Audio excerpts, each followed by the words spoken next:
Bonjour Céline. Salut Alex. Je crois savoir que depuis que tu étudies les IA sous toutes ses formes, qui se présentent généreusement à l'humain, tu avais des choses qui te venaient, quoi. Ouais. Et la principale chose qui me venait, c'est que ça vient prendre le contre-pied de l'unicité de l'humain. Claire. C'est que via l'IA, quand tu vas utiliser les outils proposés, le point commun de toutes ces applications, tous ces sites qui ont vocation à t'accompagner dans la création, aboutissent à du copier-coller. Je te fais le résumé en fait de ce que j'ai observé moi depuis plusieurs jours, parce que je m'amuse à voir comment ça fonctionne. C'est-à-dire que je me sens pas enfermé là-dedans, c'est ma façon d'observer comment ça fonctionne, comment ça se joue, d'utiliser concrètement, d'aller expérimenter, d'aller regarder des tutos, d'aller vraiment comprendre le fonctionnement pour me dire ok, c'est bon, j'ai utilisé, j'ai vu le mécanisme qu'il y a derrière, le mécanisme très pernicieux, très vicieux derrière, c'est fais comme je te le dis, écris comme je viens de te le dire, tape ce prompt-là, fais ça, fais ci, fais comme moi, fais comme des personnes qui ont des millions de vues sur les réseaux sociaux, et tu verras, tu auras des millions de vues sur les réseaux sociaux. Et en faisant ça, ce que je constate, tu vois, je vais commencer par là, c'est le message qui m'apparaissait le plus, c'est on en vient à être des experts du copier-coller. Alors, ce qui me vient de préciser, c'est que quand tu parles de ton expérimentation avec l'IA, tu parles de ton expérimentation avec l'IA de création d'images, de création de montage et d'application aussi de voix sur des images. Parce qu'évidemment, il y a l'IA dite classique qui va te chercher des informations, évidemment, en 2 secondes, même pas dans leurs énormes bases de données, de récolte, voire de pillage d'informations. Il y a celle-ci, donc, qui va te sortir des textes et références sur 50 articles en moins d'1 seconde, ou 2 secondes, allez. Et il y a l'autre qui est celle qui est génératrice d'images, de sons, de voix, et qui permet de faire des montages. Sachant que toi, ta particularité, tu es un créateur. Tout ce que tu as mis en image, c'est toi qui le faisais de A à Z. Les montages, la voix, et c'est ton process de création. Et en observant ça, tu te retrouves effectivement à voir ce phénomène de copier-coller sur cette partie-là de l'IA. C'est ça. Et je vais apporter tant qu'on est à préciser un peu, moi je voyais souvent ma démarche comme celle d'un DJ, en fait, tu vois, qui va utiliser un sample, qui va utiliser un morceau de quelque chose qui a déjà été créé. Ça veut dire que j'ai pas la prétention de partir de rien et puis de faire quelque chose de neuf. J'utilise, comme le font en fait beaucoup d'artistes, ou les artistes de rap en fait font ça, c'est-à-dire qu'ils utilisent des samples qui ont déjà été réalisés, ils en font quelque chose qui leur est propre. Une partie pour quand je pense à des artistes de rap, c'est vraiment pour sublimer en fait le morceau. C'est pas pour le copier-coller bêtement. C'est en faire autre chose, c'est en faire autre chose, c'est-à-dire mettre leur propre énergie dans ça. Et souvent, je me dis, l'humain, il est, pour l'instant, moi y compris, il est pas encore totalement investi par le savoir immédiat, par l'information qui arrive sans la réfléchir. On l'est, mais par touche. On l'est brièvement. On l'est quand on se pose. On l'est quand on prend le temps. On n'est pas à la ramasse, mais on n'est pas ça de façon régulière, continue, en permanence. C'est les pointillés dont je parlais. Voilà.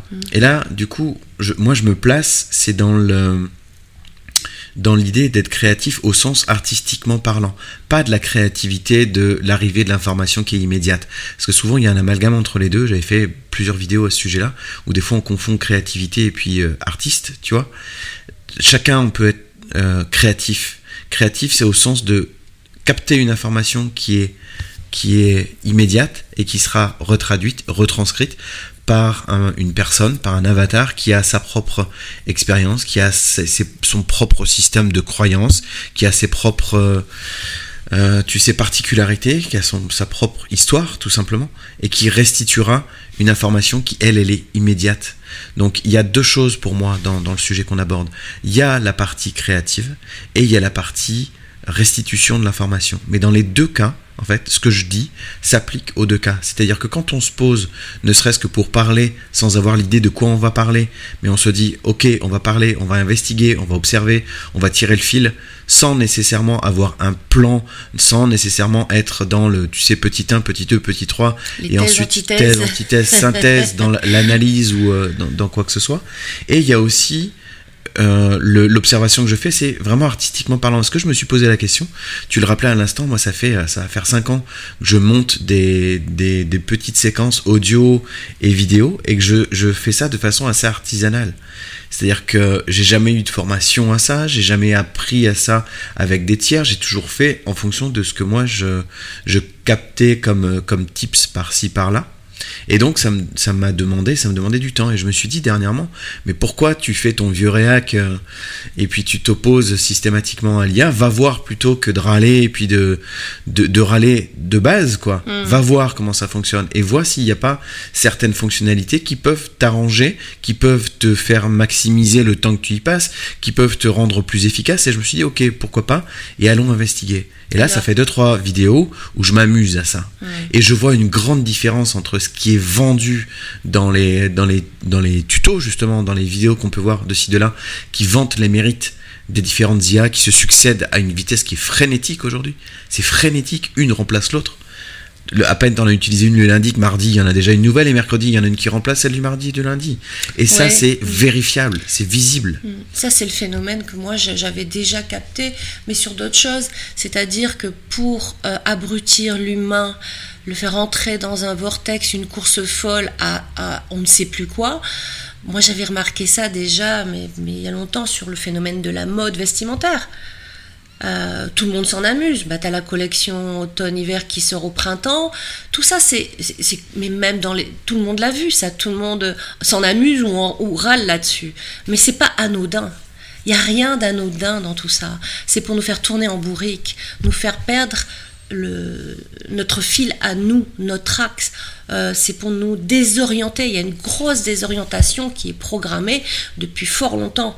Et là, avec effectivement ce phénomène d'IA, mais c'est pire qu'une histoire de saison. On a remarqué effectivement qu'une IA chassait l'autre. Et tu avais des gars dans les tutos qui tous disent, comme tu dis, alors là, c'est ne fais pas ci, fais comme moi, ne fais pas ça, fais comme ça. Mais c'est dans tous les tutos. Tu regardes les make-up, tu regardes les coiffures, tu regardes les... Et ça devient tellement ridicule et absurde, parce que c'est tout et son contraire, non pas de saison en saison, mais de tous les 2 jours. Le copier-coller, on le voit effectivement aussi, déjà depuis très longtemps, dans les si on va pas sur YouTube pour les tutos, dans les Reels. Sur votre fil Facebook, vous allez voir plein de trucs, ne fais pas ci, fais ça. Ça c'est wrong, ça c'est right. On est vraiment sur une modélisation de l'humain ridicule et à outrance, en mode formatage débilisant. Et c'est de plus en plus fast, quoi. C'est Fast and Furious, quoi. Et donc voilà, et ils ont tous, mais il y a vraiment, si vous faites le test, vous allez voir, ils disent tous la même chose sur une IA différente, par exemple, mais ça peut être sur d'autres thèmes aussi. Les tutos, ce n'est que ça. Et ce que j'observe, c'est que c'est d'un pays à l'autre, d'un continent à l'autre. C'est planétaire. C'est planétaire, ce qui est en train de se passer. C'est un abêtissement planétaire. C'est un abêtissement par la vitesse planétaire. Et l'accélération. Tout à fait. Des propositions qui n'en sont pas. Tout à fait. Et ça, c'est... moi, ce que je vois dans ce phénomène-là, c'est la massification, effectivement... La massification de la tentative de dire un humain est duplicable. Un humain est comme un autre. Et ça fait écho à quoi? Ça fait écho à l'absence de créativité. L'absence de créativité des forces qui tentent de nous imposer des programmes qui sont les mêmes. J'avais fait une vidéo avec toi qui parle de ça et qu'on avait intitulé les 10 programmations de l'humain. Ça fait écho. La programmation via l'IA conduit à des modes d'expression qui sont les mêmes, à des résultats de vidéos, d'audio qui sont exactement les mêmes, simplement c'est dans une autre langue. Moi je l'ai constaté parce qu'on a dans les propositions aujourd'hui des vidéos anglo-saxonnes, des vidéos qui viennent d'ailleurs, des vidéos qui viennent de l'Afrique, des vidéos qui viennent de Russie, des vidéos qui viennent de tous les pays, et on observe que c'est exactement la même grille d'expression. Et ça, moi, je te confiais tout à l'heure, c'est mon marronnier. Je trouve ça insupportable, en fait. C'est insupportable. Ça tente, c'est qu'une tentative, je le rappelle encore, ça tente de lisser et de faire quelque chose d'identique. Là où, aujourd'hui, on commence justement à s'individualiser. À reconnaître notre unicité. Donc, notre singularité. C'est le premier mot que tu as employé au départ, c'est effectivement, ça touche à l'unicité de l'humain. Et tout est fait pour le lisser, le formater, et avec une très grosse accélération.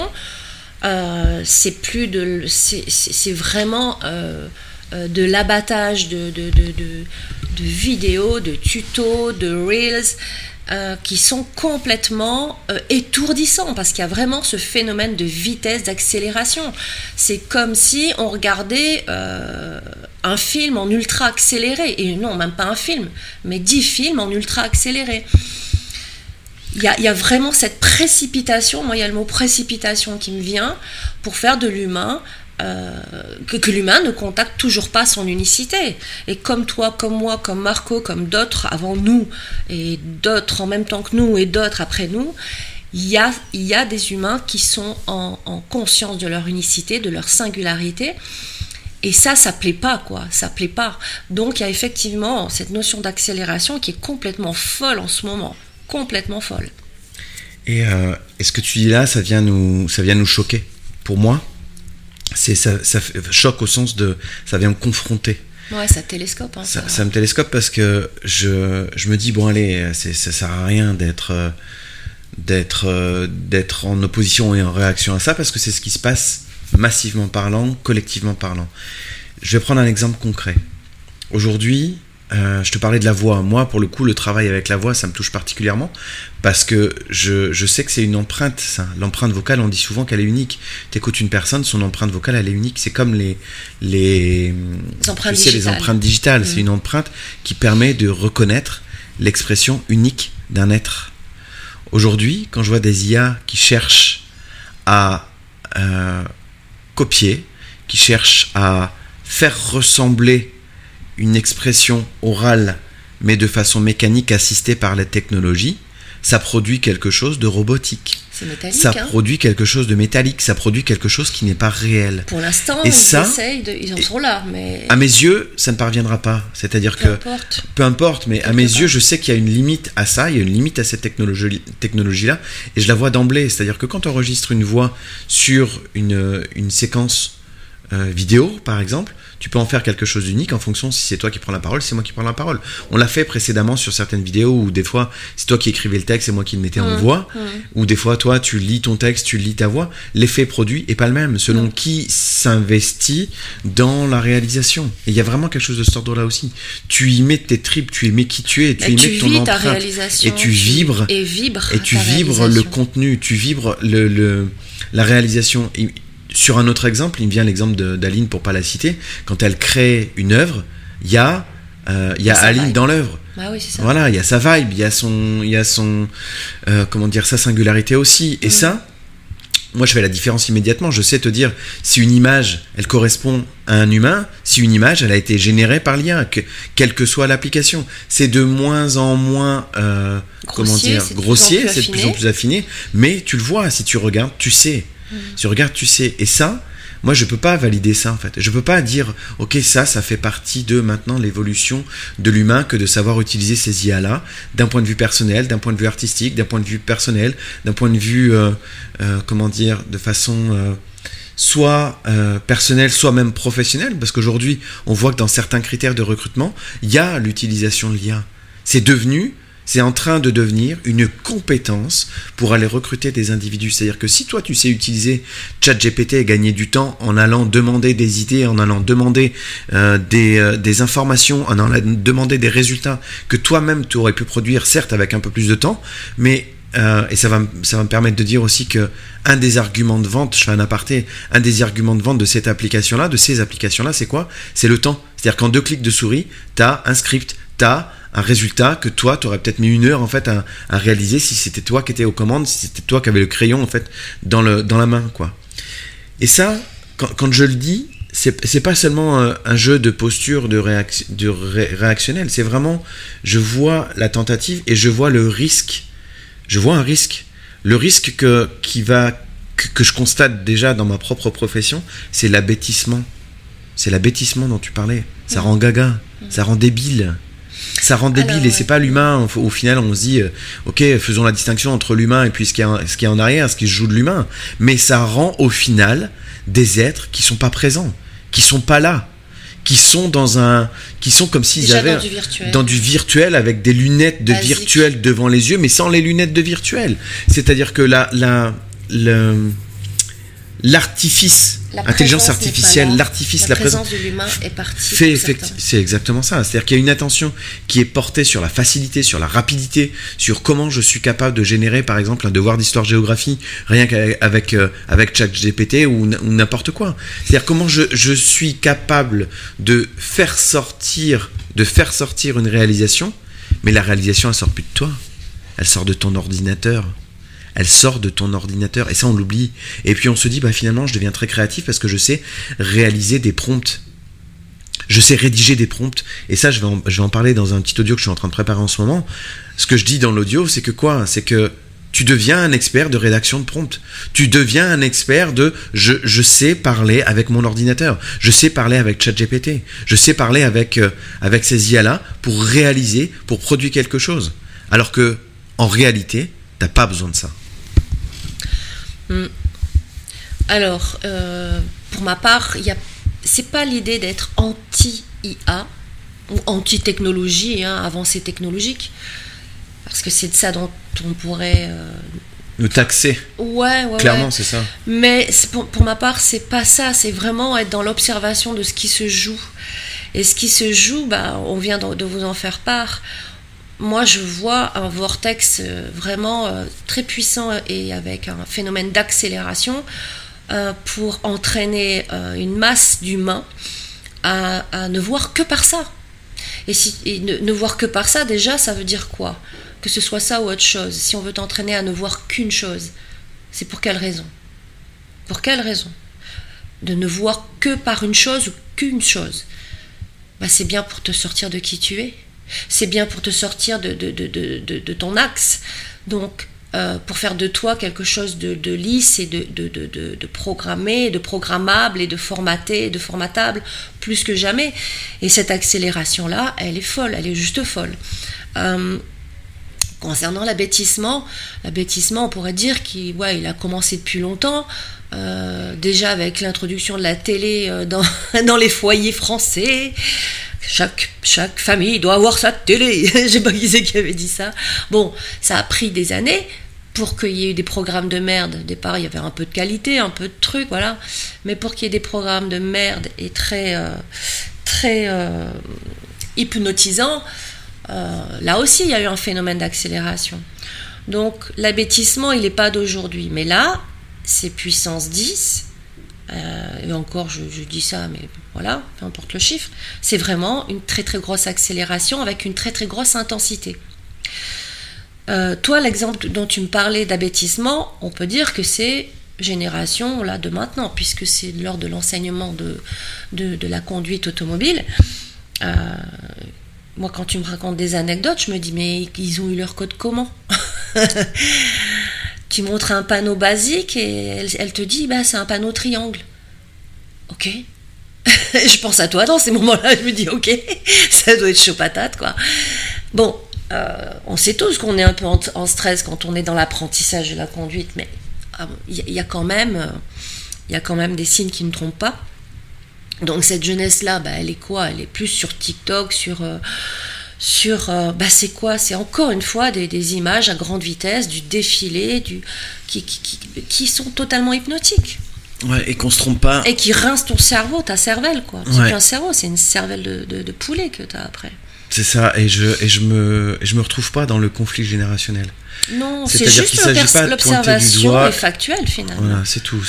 Quand je regarde, effectivement, je m'adresse à un ado qui a 17 ans et puis je dis qu'est-ce qu'on fait? On y va pas, on passe pas. Je sais pas. Bon, c'est quoi ce panneau-là? Je sais pas. Et qu'est-ce qu'on fait? Je sais pas. Et donc, ce je sais pas là, moi, des fois, ça m'effraie parce que je me dis, ok, certes, il y a des temps d'apprentissage qui sont nécessaires, on a tous appris à conduire. Mais ce que je veux dire par là, c'est que je constate depuis plusieurs mois, plus d'un an, qu'il y a la difficulté à avoir quelqu'un qui est présent avec toi dans la voiture. Tu vois, d'être là. C'est flippant. D'être là. Et des fois c'est flippant, et des fois je flippe. La réalité, c'est que je flippe. Parce que si moi je suis pas là pour deux, en fait, on finit dans le décor, quoi. Plein de fois, tous les jours, je finis dans le décor si on n'est pas attentif. Et ça, c'est un témoin. Pour moi, c'est un indicateur. C'est-à-dire que cet état de présence-là, il montre bien à quel point les tentatives de détournement d'attention. Moi, je vois en fait ce phénomène de l'IA. C'est effectivement, c'est aspiré par. On te met une paire de lunettes. La paire de lunettes tu sais, qu'on voit là, les paires de lunettes 3D là où à l'intérieur tu regardes des films et t'as l'impression d'être dans le film. Ça amène quoi? Ça amène de la confusion entre ce qui se passe objectivement. Tout est fait pour ça. Sous prétexte de divertissement, tout est fait pour ça. Exactement. Et sauf que là, aujourd'hui, moi, ce que je vois, c'est qu'il n'y a plus besoin de lunettes. Il n'y a plus besoin de lunettes. C'est-à-dire que la confusion entre ce qui est factuellement, objectivement parlant, c'est clairement affiché et on cherche à te montrer, à te faire croire que tout ce qui est généré par lien, c'est créatif, alors que ça l'est pas. C'est que des copier-coller. C'est que des posts, c'est que des prompts, pas des posts, des prompts qui sont copier-coller d'une langue à une autre. C'est-à-dire que là, ce matin, tu vois, je voyais une vidéo où dans le tuto, il était dit, ok, va repérer les vidéos qui font des millions de vues et fais des copier-coller, des prompts qui ont servi à générer ces images-là. Tu les dupliques et tu traduis juste. En gros, tu fais copier-coller, traduction. Et ça devient la même chose, mais et ça devient viral. Et je trouve ça, et moi je trouve ça assez hallucinant parce que le résultat amène à quelque chose qui est, que ce soit aux États-Unis ou que ce soit en Afrique, qui est identique, mais qui fait autant de, soi-disant, qui attire autant l'attention. Et ça m'effraie parce que c'est massif. On parle de millions là. On parle de millions de vues, sous réserve que les résultats affichés par les différents réseaux sociaux soient fiables. Il y a toujours ça. On peut toujours se poser la question de dire est-ce que c'est fiable en termes de résultats. Ça aussi. Mais quelque part, ça donne le tournis et ça éloigne, à mes yeux, ça nous éloigne de ce qui se joue factuellement.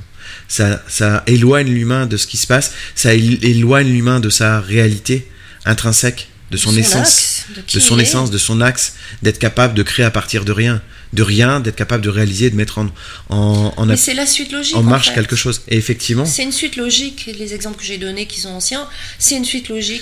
D'uniformiser on voit quel risque ça comporte d'uniformiser un groupe. Oh, la masse. Ou la masse. Quand je dis la groupe, c'est la masse, la collectivité, Et souvent, on se confronte à ça parce qu'il y a des effets de masse, de communauté, à côté duquel nous, on amène et on exprime. Duplication. Et on exprime quelque chose qui est à l'inverse de tout ça. C'est comment tu viens à toi t'exprimer en étant qui tu es. Et comme personne d'autre le fera, en fait. Et c'est ça qu'on valorise. Et c'est ça qu'on met en avant. Et c'est ça qu'on rappelle. Et c'est ça qu'on exprime de façon très individuelle, à deux, parce qu'on aime le faire à deux, mais aussi chacun avec ses spécificités, ses créations personnelles, ses façons de faire. Moi, dans la façon de faire, c'est insupportable qu'on me dise tu fais ça, tu fais comme ci, tu fais comme ça, tu fais. Et ça je réagis, je suis en réaction avec ça, parce que je sais que c'est anti-humain, ça. Typiquement, c'est anti-humain. On cherche à me faire avoir une attitude, à me faire parler d'une certaine façon, à me faire penser d'une certaine façon, sachant ce qu'on sait vis-à-vis de la pensée, à me faire réaliser d'une certaine façon, et ça c'est insupportable. C'est un goulag, ça, pour l'humain. C'est un enfermement, quoi. C'est un enfermement dans une façon de faire qui serait unique. Si tu fais pas ça, c'est pas bien. Si t'es pas dans la norme, c'est pas bien. Si tu respectes pas le dogme, c'est pas bien. De l'éducation nationale. Pardon, mais l'éducation nationale, c'est déjà pré-mâché, quoi. Et en plus, c'est très sadique, l'éducation nationale. Alors, pourquoi c'est sadique? Parce que il va y avoir des cours hyper complexes, hyper compliqués, et vas-y, t'apprends les méthodes, les théorèmes, les si, et puis tu vas devoir élaborer, éprouver, argumenter. Moi, j'ai toujours trouvé, donc je n'ai plus l'âge d'être au collège ou au lycée, mais j'avais déjà ça en moi, comme réaction sur ce système-là, et rejet de ce système-là. Mais quand je voyais mes enfants qui sont passés par là, et que je vois les autres aussi qui sont toujours par là, putain, mais on nous fait apprendre des trucs inutiles. Inutiles. Il y a un gros bourrage de crâne. Voilà, donc déjà le formatage, il passe par là. Et pour revenir sur l'IA, très honnêtement et très sincèrement, j'aurais eu l'IA à l'époque où il fallait que je rende des dissertations ou des trucs mathématiques ou des trucs de physique ou des trucs de philosophie, tout ce qui m'emmerdait, qui n'est pas la vraie vie pour moi, qui est juste un bourrage, engrangé, on est gavé de choses qui ne vont pas nous servir à tout un chacun. Que ce soit général, ok, mais là c'était vraiment trop poussé. Je m'en serais servi, mais clairement, je parle de l'IA génératrice d'informations, parce que l'IA génératrice d'informations, c'est quoi? Je parle pas de celle qui crée les images, etc. Bien que je parle de celle qui va nous torcher en 2 secondes un rapport, une thèse, mais moi je m'en serais servi clairement, parce que déjà, pourquoi je m'emmerderais à suer sang et eau à faire un rapport sur je sais pas quoi au collège ou au lycée, alors que ça me fait chier, quoi, et que je sais que ça me servira à rien dans ma vie à moi. Voilà. Non, ça je m'en serais servi. C'est quoi l'IA génératrice d'informations? On voit qu'ils sortent en 2-2 des textes hyper argumentés avec des sources. C'est sourcé de quoi? D'articles de journaux, etc. Sourcé de quoi aussi? Mais c'est pas d'aujourd'hui que c'est sourcé. Ils les ont pas pris avant-hier, les bases de données. Ça fait des années qu'ils pompent tout ce qui a été dit sur les réseaux, les télés, dans tout. Donc tout est archivé depuis des décennies déjà. C'est juste que maintenant ça sort en 2-2, parce qu'ils ont la technologie pour que ça sorte en 2-2. Mais ils ont pompé tout, absolument tout. Absolument tout. Et ils vont pomper aussi, selon le prompt, si on revient sur le prompt, ta façon de parler, ta façon de t'exprimer à l'écrit. Tout ça, c'est analysé. Là, ils ont toute une base d'informations, ok, c'est la matière première, et puis là, ils sont en train d'affiner, parce qu'au plus tu joues avec eux, parce qu'il y a ce phénomène aussi de vouloir jouer avec l'IA, ils vont voir tout de suite, déjà, ils ont ta fiche, quoi, ils ont notre fiche, et on est tous fichés, donc, par le biais du mail où tu dois t'inscrire, en 2-2, ils voient tes profils sur les réseaux sociaux, tous les réseaux sociaux, ils en profitent pour l'engranger, pour la prochaine fois que quand tu vas lui parler, il aura des données sur toi, beaucoup plus affinées, personnelles, sur ta façon de parler. Donc moi concrètement, le jour où j'ai contacté ChatGPT ou Perplexity pour avoir des données informationnelles, il y a mon email, je sais très bien c'est allé chercher de partout, qu'ils ont déjà engrangé absolument tout sur moi, dans mes expressions sur les réseaux sociaux, et que vas-y, ça va être affiné, voilà.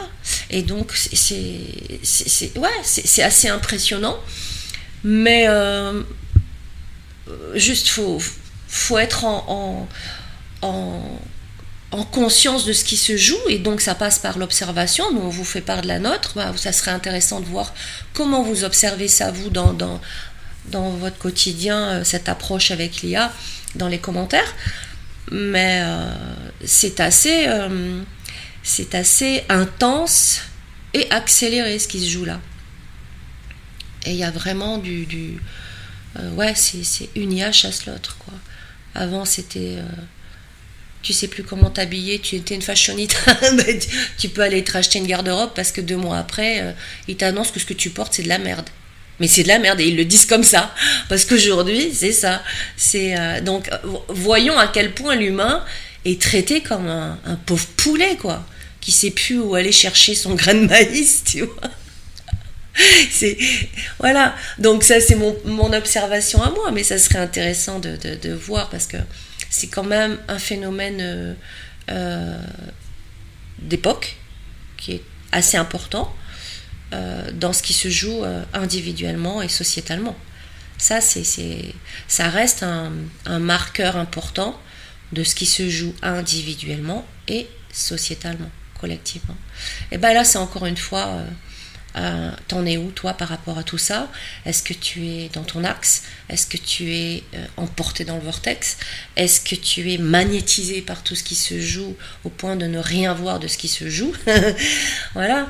Et puis surtout, est-ce que tu es dans ta présence? Est-ce que tu habites ton corps? Ou est-ce que tu es complètement aspiré par tout ce qui est jeté en pâture sur les réseaux sociaux?